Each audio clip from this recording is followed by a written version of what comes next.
Hey guys, this is Austin. Is the new Samsung Galaxy S7 the fastest phone out there? To find out, let's pit it against the current fastest phone out there, the iPhone 6s Plus. Even though these are two high-end phones with 5.5-inch screens, they actually have a lot of differences. The Galaxy S7 is rocking some serious specs, with a quad-core Snapdragon 820 processor, 4GB of RAM, and Adreno 530 graphics. On the other hand, the iPhone is no slouch either, with a dual-core Apple A9 chip, 2GB of RAM, and PowerVR graphics. Specs are great on paper, but the real question is how do they actually perform? To find out, let's turn to the Geekbench 3 test, which primarily focuses on the CPU side.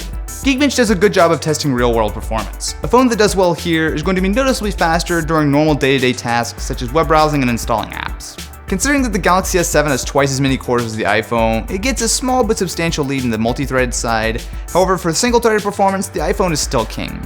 Even though it's fairly close, the Galaxy S7 pulls out a small but noticeable win here.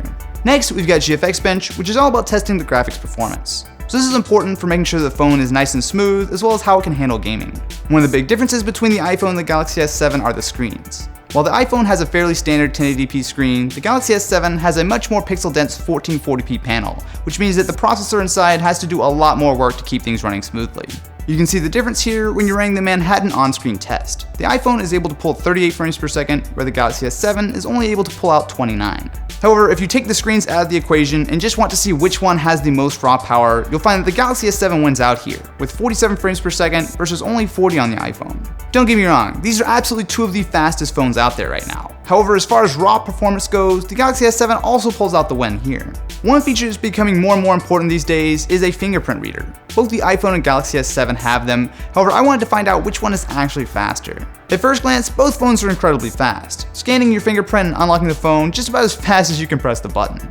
However, if you watch it back in slow motion, you'll see the Galaxy S7 is a bit faster, mostly because it gets you immediately to the home screen, where the iPhone spends a second giving you a big animation bringing all your icons on screen. It looks cool, but it wastes time. The Galaxy S7 is just faster here. When it comes to the tap to focus, both are really solid. So if I had to pick a winner, I would narrowly give it to the Galaxy S7. While both are solid, the S7 seems to be just a little bit quicker and just a little bit more accurate than the iPhone. Since both phones can capture 4K video, my next test was to capture 30 seconds on each phone and then export it to see how long it takes. Here, the iPhone has a major advantage thanks to iMovie. Not only is this a fairly solid video editor, but it also is much faster at exporting videos than the Galaxy S7. There's no doubt that the iPhone 6s is one of the fastest phones out there, but the Galaxy S7 edges it out.